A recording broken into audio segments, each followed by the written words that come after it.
Hello, good morning, students. I hope you are doing good and safe at your home.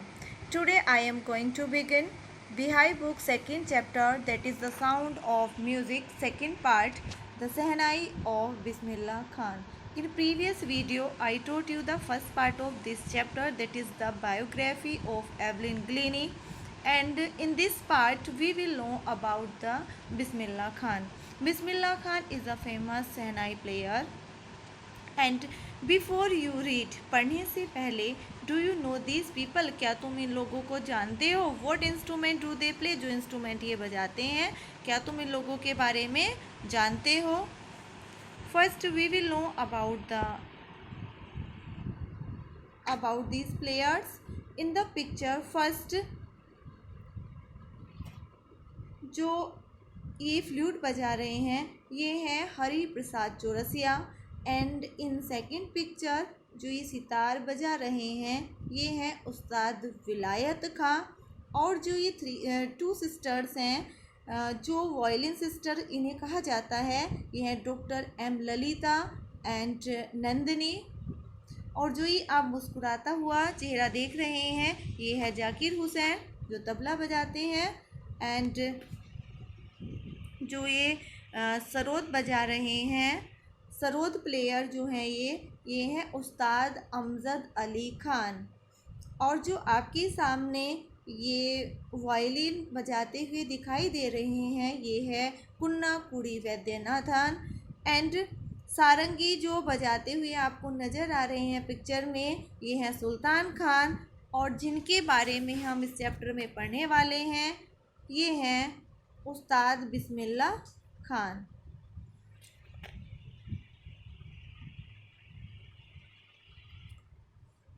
Think of the Sehnai and the first thing you will probably imagine is a wedding or similar occasion or function.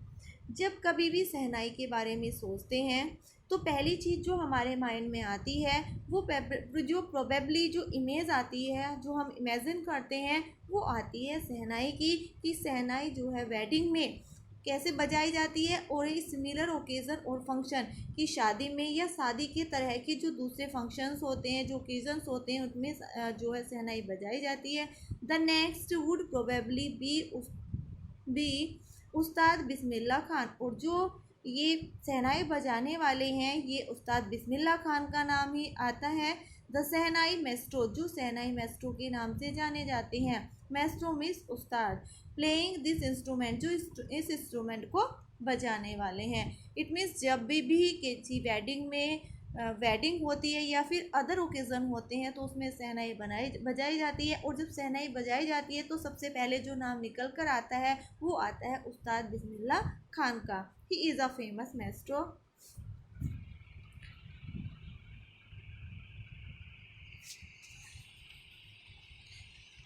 Emperor Aurangzeb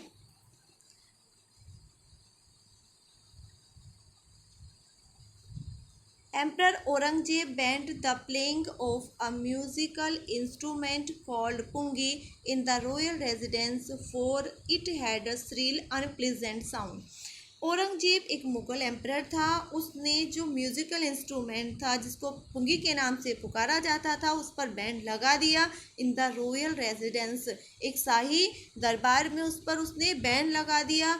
for it had a Srila unpleasant sound, क्योंकि जो उसकी sound थी वो बहुत ही तीखी थी और unpleasant थी.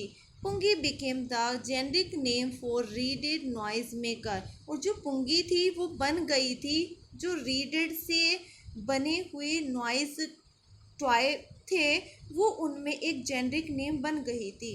Few had thought it would be one day be revived. कुछ लोगों ने सोचा कि ये जो पुंगी है ये दोबारा से फिर वापस आएगी. क्योंकि उन्होंने ऐसा क्यों सोचा था कि पुंगी वापस आएगी? क्योंकि जो औरंगजेब था उसने इस पुंगी पर बैंड लगा दिया था, क्योंकि जो इसकी वॉइस थी वो बहुत ही शार्प और अनप्लेजेंट थी. A barber of a family of professional musician, एक बार्बर था जो प्रोफेशनल म्यूजिशियन की फैमिली से था. Who had access of the royal palace, उसकी जो पहुंच थी वो रॉयल पैलेस तक थी. Decided to improve the tonal quality of pungi, उसने डिसाइडेड किया कि वो टोनल जो पुंगी की जो क्वालिटी है उसको उसमें चेंज लाएगा. ही close he chose a pipe with a natural hollow stem that was longer and broader than the pungi. और उसने एक ऐसा पाइप लिया. पाइप किसका, जैसे पाइप जो जितने भी हमारे जो इंस्ट्रूमेंट्स होते हैं जनरली वो बैम्बू के बने होते हैं, तो वो होलो पाइप लिया उसने एक, और उसमें जो पाइप लिया वो लॉन्गर और ब्रॉडर था पुंगी से. जैसे पुंगी थी तो पुंगी से वो लॉन्गर भी था और ब्रॉडर भी था. And made 7 holes on the body of the pipe, और उसने क्या किया, जो बॉडी थी उस पाइप की उस पर उसने 7 होल बनाए. When he played on it, और जब उसने उसे बजाया, closing and opening some of these holes, तो उन होल्स को उसने कभी क्लोज किया कभी ओपन किया. उससे क्या हुआ, soft and melodious sounds were produce, तो उससे बहुत ही सॉफ्ट और सुरीली वॉइस प्रोड्यूस हुई.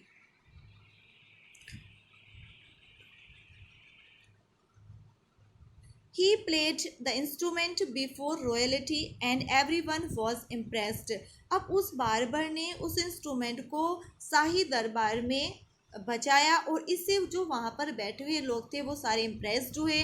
The instrument so different from the pungi, और जो ये इंस्ट्रूमेंट था ये पुंगी से डिफरेंट था. Had to be given a new name, और उसे एक न्यू नेम दिया गया.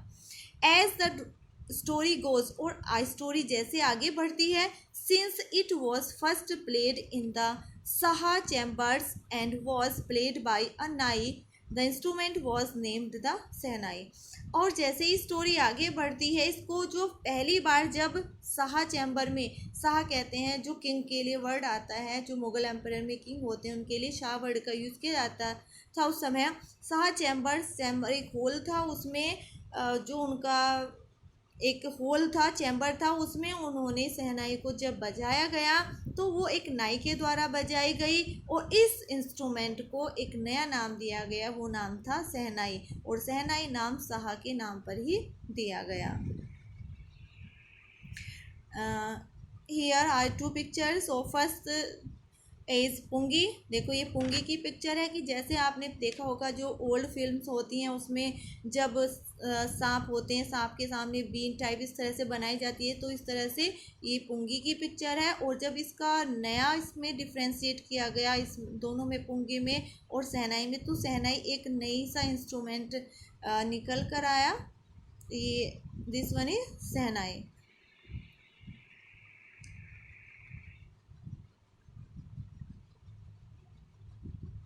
The sound of the shehnai begin to be considered auspicious. और जब इस सहनाई की जो आवाज़ थी, साउंड थी, वो बहुत ही ऑस्पिशियस माने जाने लगी, बहुत ही इम्पोर्टेंट माने जाने लगी. एंड फॉर दिस रीज़न, और इसी रीज़न से it is still played in temples, ये अभी भी मंदिरों में बजाई जाती है. And is an indispensable component of any north Indian wedding, और आज भी ये इंडिस्पेंसेबल कहते हैं कि अभिन्न अंग है. It means without which a piece of work can not be done, यानी कि इसके बिना कोई काम नहीं किया जाता. एक अभिन्न अंग बन गई है of any north Indian wedding, एक जो नॉर्थ इंडियन वेडिंग में एक ये अभिन्न पार्ट बन गई है. इसके बिना मतलब ऐसा समझा जाता है कि शादी इनकम्प्लीट है, ये वेडिंग में कंपलसरी है और इसको एक अभिन्न पार्ट बन गई है नॉर्थ इंडियन वेडिंग का. In the past the shehnai was part of the नौबत और traditional ensemble of 9 instrument found at royal courts. जो शाही दरबार था उसमें जो 9 इंस्ट्रूमेंट थे, 9 इंस्ट्रूमेंट्स में से एक पुंगी भी थी, एक सहनाई थी जिसको 9 इंस्ट्रूमेंट में से एक इंस्ट्रूमेंट्स माना जाता था. टिल रिसेंटली, आज भी, अभी भी, it was use only in temples and wedding. और जो शहनाई है ये आज भी टेम्पल्स में और वेडिंग्स में बजाई जाती है. The credit for bringing this instrument, और जो क्रेडिट जाता है इस इंस्ट्रूमेंट को लाने का on to the classical stage तक, गोज टू उस्ताद बिस्मिल्लाह खान. और जब क्लासिकल स्टेज में, जैसे कि किसी भी फिल्म में या किसी भी फेस्टिवल में, किसी भी फंक्शन में, जब ये शहनाई बजाई जाती है तो इसका जो क्रेडिट है वो सिर्फ बिस्मिल्लाह खान को ही जाता है।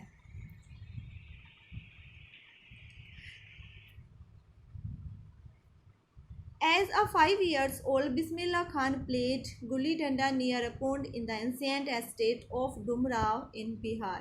जब बिस्मिल्लाह खान 5 साल के थे वे गिल्ली डंडा खेलते थे एक तालाब के किनारे जो एक स्टेट था, स्थान था डुमराव। और डुमराव स्टेट कहाँ पर था? ये बिहार में था। तो वहाँ पर ये पोंड के किनारे गिल्ली डंडा खेला करते थे।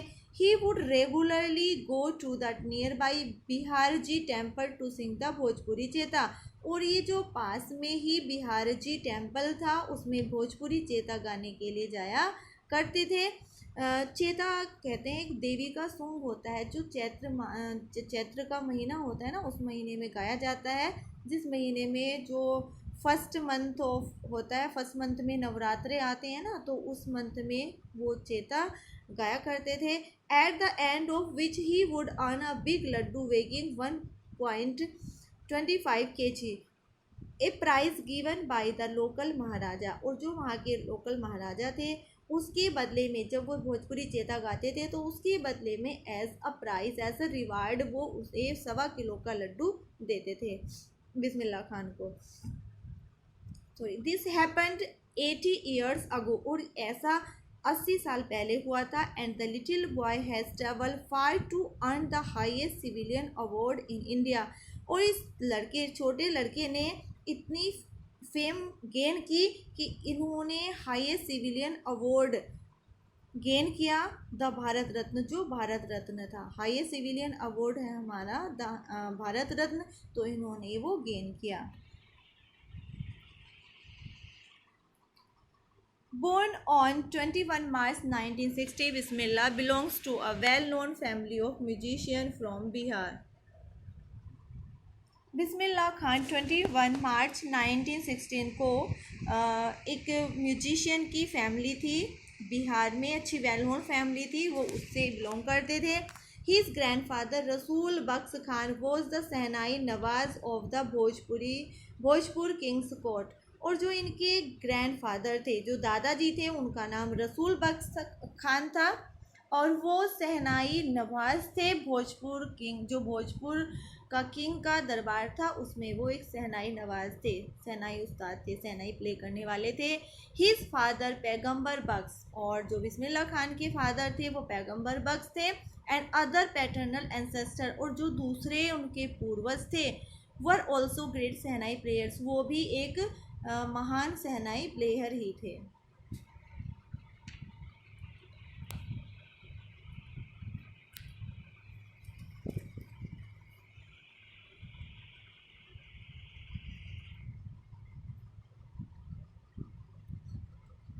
The young boy took to music early in life. Bismillah Khan ने जब वो छोटे ही थे तब से ही म्यूज़िक को अपने लाइफ का पार्ट बना लिया था। At the age of 3 when his mother took him to his maternal uncle's house in Banaras, now Varanasi. अब जब ये 3 साल के थे, इनकी मदर इन्हें मैटरनल बोलते हैं मामा के घर, वो इनके मामा के घर लेकर गई थी बनारस में, जो अब वाराणसी के नाम से जाना जाता है। Bismillah was fascinated watching his uncles practise the shehnai. तो जो बिस्मिल्लाह खान थे वो बहुत फैसिनेटेड हुए, अट्रैक्ट हुए, वॉचिंग देखकर अपने अंकल जब वो प्रैक्टिस करते थे शहनाई की, तो उनको देखकर वो बहुत ज़्यादा अट्रैक्ट हुए। सोन बिस्मिल्लाह स्टार्टेड अकम्पनिंग हिज अंकल, और जल्दी ही बिस्मिल्लाह खान ने अपने अंकल के साथ जाना स्टार्ट कर दिया। अली बख्श था उनके अंकल का नाम।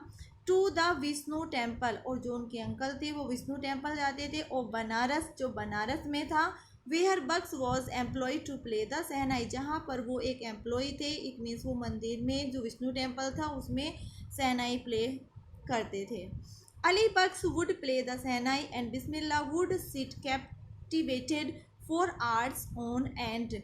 अली बख्श जो थे वो शहनाई को प्ले करते थे और बिस्मिल्लाह खां वहाँ बिल्कुल कैप्टिवेटिव, ये अटेंटिवली वहाँ पर घंटों तक बैठे रहते थे जब तक कि शहनाई प्ले करना एंड नहीं होता था। Slowly he started getting lessons in playing the instrument, और उन्होंने जल्दी ही, इट मीन्स धीरे धीरे उन्होंने इस इंस्ट्रूमेंट को प्ले करना सीख लिया था। And would sit practising throughout the day, और पूरे दिन वो वहाँ पर बैठे हुए प्रैक्टिस किया करते थे।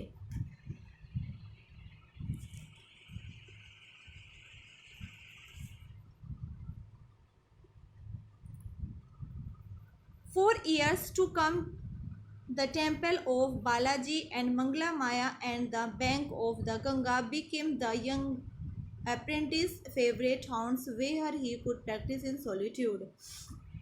कुछ सालों तक, काफ़ी लंबे समय तक, कुछ ईयर्स तक जो टेम्पल्स था वहाँ पर बालाजी टेम्पल था, मंगला मैया का टेम्पल था, और गंगा के किनारे पर वो अप्रेंटिस में प्रैक्टिस किया करते थे, जो उनका फेवरेट हाउंड्स प्लेस था जहाँ पर वो प्रैक्टिस किया करते थे सॉलिट्यूड, मतलब अकेले बैठकर वहाँ पर वो प्रैक्टिस किया करते थे बालाजी टेम्पल में, मंगला मैया के टेम्पल में और गंगा के किनारे। The flowing waters of the Ganga inspired him, और जो गंगा का बहता हुआ पानी था वो उनसे बहुत ज़्यादा इंस्पायर्ड होते थे। To improvise and invent ragas, और वो अपने भी जो भी इम्प्रोवाइज करते थे अपने आप को, और उन्होंने वहाँ पर बैठकर राग को इन्वेंट करते थे। That were earlier considered to be beyond the range of the shehnai, जो पहले सहनाई के से भी परे माना जाता था उस राग को। थोड़ा राग होता है, राग थोड़ा डिफ़िकल्ट होते हैं, तो उसको जो थोड़ा डिफ़िकल्ट माना जाता है, इसलिए वो सहनाई की रेंज से बाहर था। लेकिन जो बिस्मिल्लाह खान थे वो राग भी प्रोड्यूस करते थे वहाँ पर बैठकर। At the age of 14, Bismillah accompanied his uncle to the Allahabad Music Conference. और जब वो 14 ईयर्स के थे, बिस्मिल्लाह खान अपने अंकल के साथ इलाहाबाद म्यूज़िक कॉन्फ्रेंस में गए एज ए परफॉर्मर बनकर परफॉर्मेंस करने के लिए। Eight the end of his recital, जब उन्होंने अपनी प्ले जो उन्होंने सहनाई थी उसको बजाना बंद किया, उसके बाद उस्ताद Fayaz Khan पैटेड the young boys back and said, उन्होंने उस नवयुवक की बैक को पैटेड किया, थपथपाया और कहा, work hard and you shall make it, मेहनत करो और तुम इसे कर पाओगे, तुम ऐसा कर पाओगे, तुम्हें थोड़ा सा और मेहनत करने की ज़रूरत है। With the opening of the All India Radio in Lucknow in 1938 came Bismillah big break, और जब 1938 लखनऊ में ऑल इंडिया रेडियो की ओपनिंग हुई तो बिस्मिल्लाह खां को इसमें एक बड़ा ब्रेक मिला। He soon become an often heard shehnai player on radio, और जल्दी ही वो एक रेडियो पर सहनाई प्लेयर के रूप में सुने जाने लगे। When India gained independence on 15th August 1947, Bismillah Khan became the first Indian to greet the nation with his सहनाई। जब इंडिया 15 अगस्त 1947 को इंडिपेंडेंस हुआ, यानी कि उसने स्वतंत्रता गेन की, तो बिस्मिल्लाह खां पहले भारतीय बने जो ग्रीट करने के लिए नेशन को अपनी सहनाई से। He poured his heart out into Rag Cafe from the Red Fort to an audience which included Mahatma Gandhi and Pandit Jawaharlal Nehru, who later gave his famous Direct with Destiny speech। तो उन्होंने क्या किया, जो उनका राग cafe था तो उन्होंने वो पूरा का पूरा वहाँ ऑडियंस के सामने, जो रेड फोर्ट पर उन्होंने परफॉर्मेंस की थी सहनाई की, उसमें एक राग उन्होंने प्रोड्यूस किया था, राग कैफ़ी। तो रेड फोर्ट के सामने रेड फोर्ट पर पूरी ऑडियंस के सामने, और उसमें पंडित जवाहरलाल नेहरू और महात्मा गांधी भी थे, उन्होंने अपने राग को उड़ेल दिया। इट मीन्स उन्होंने बहुत ही अच्छे तरीके से वहाँ राग कैफ़ी को गाया। And after that, who later gave his famous Direct with Destiny speech, और इसके बाद पंडित जवाहरलाल नेहरू ने अपनी famous speech Direct with Destiny the. Bismillah Khan has given many memorable performances both in India and abroad। बिस्मिल्लाह खान ने अपनी बहुत सी मेमोरेबल परफॉर्मेंस इंडिया में भी दी और एब्रोड में भी दी, विदेश में भी दी।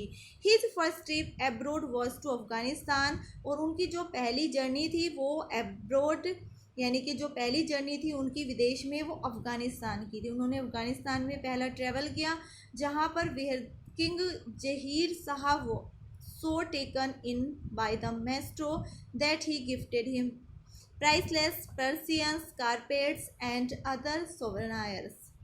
अब जब उन्होंने वहाँ पर उनका वेलकम किया गया किंग जहीर शाह के द्वारा, और जहीर शाह ने उन्हें taken in by means attract और charm by the music of the shehnai, जो किंग जहीर शाह थे वो इस इन मेस्ट्रो के से उस्ताद की शहनाई के म्यूज़िक को सुनकर बहुत ज़्यादा अट्रैक्ट हुए, और उन्होंने उन्हें बहुत सी कारपेट गिफ्ट में दी। और अदर थिंग्स सोविनायर्स कहते हैं things given in memory of a place, person और इवेंट। जब कोई हम कहीं पर जाते हैं तो उसकी मेमोरी में उस प्लेस की, पर्सन की और इवेंट की मेमोरी में जो थिंग्स दी जाती हैं उन्हें सोविनायर्स बोलते हैं। The king of Afghanistan was not the only one two the fascinated with Bismillah music. केवल जो वहाँ अफ़गानिस्तान का जो राजा था केवल वही अट्रैक्ट नहीं हुआ बिस्मिल्लाह खान के म्यूज़िक से, बल्कि film director Vijay Bhatt was so impressed. जो विजय भट्ट म्यूज़िक डायरेक्टर थे वो बहुत ज़्यादा इम्प्रेस्ड हुए, फिल्म डायरेक्टर जो थे वो बहुत ज़्यादा इम्प्रेस्ड हुए बिस्मिल्लाह खान से। After hearing Bismillah play at festival, जब उन्होंने फेस्टिवल में उनके शहनाई को सुना, that he named a film after the instrument called गूंज उठे शहनाई। तो उन्होंने उनके नाम पर ही उनके इंस्ट्रूमेंट के नाम पर ही गूंज उठे शहनाई अपनी फिल्म का नाम रखा। The film was a hit and one of Bismillah Khan's composition दिल का खिलौना टूट गया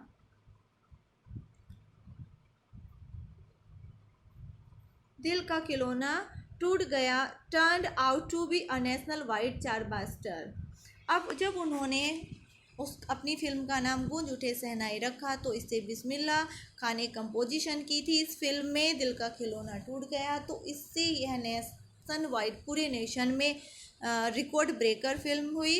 and despite this huge success in the celluloid world, Bismillah Khan's ventures in film music were limited to Vijay Bhatt's Goonj Uthe shehnai and Vikram Srinivas का नट ventures Sanaadi Aparna.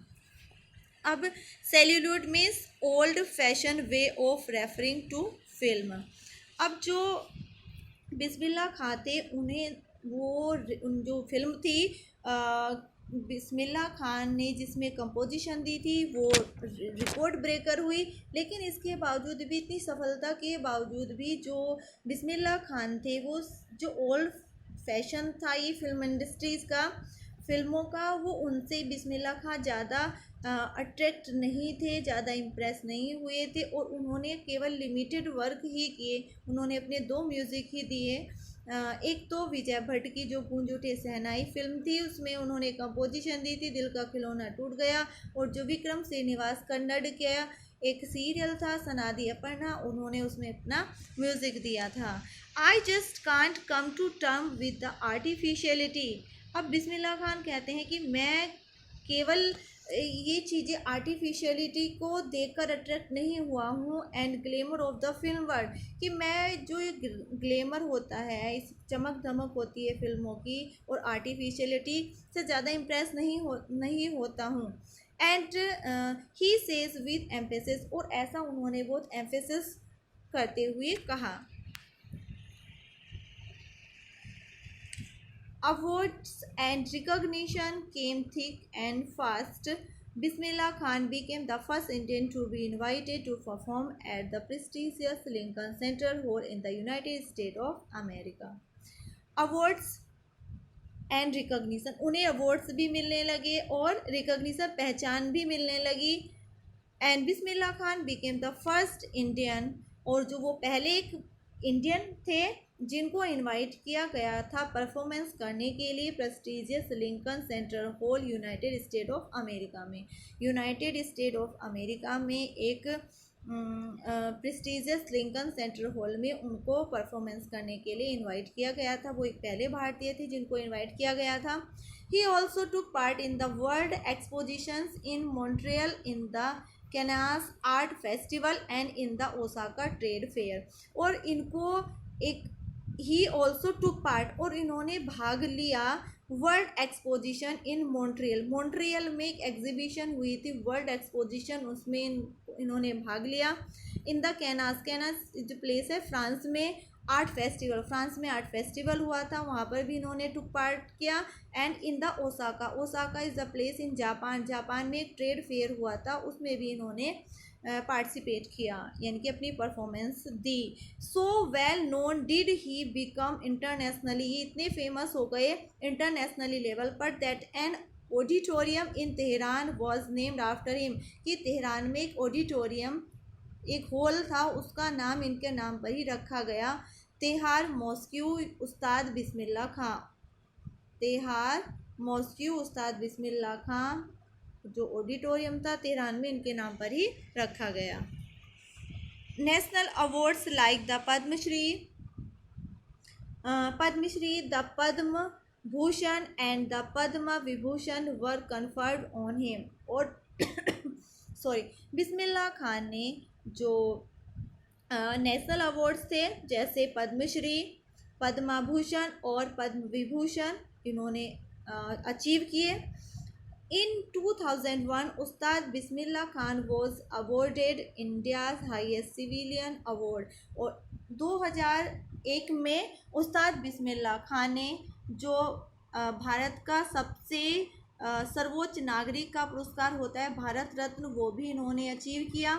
With the coveted award resting on he chest, और जो उन्हें ये अवार्ड मिला था ये उनकी कोवटेड मीन्स कहते हैं जो भी इच्छा रखते हैं, डिज़ायर, जिनकी भी डिज़ायर होती है, सभी की डिज़ायर होती है कि वो एक अवार्ड को गेन करे, तो उनकी चेस्ट पर वो लटक रहे थे, रेस्ट कर रहे थे। And his eyes glinting with rare happiness, और जो उनकी आंखें थी उनमें खुशी भरी हुई थी, खुशी से चमक रही थी।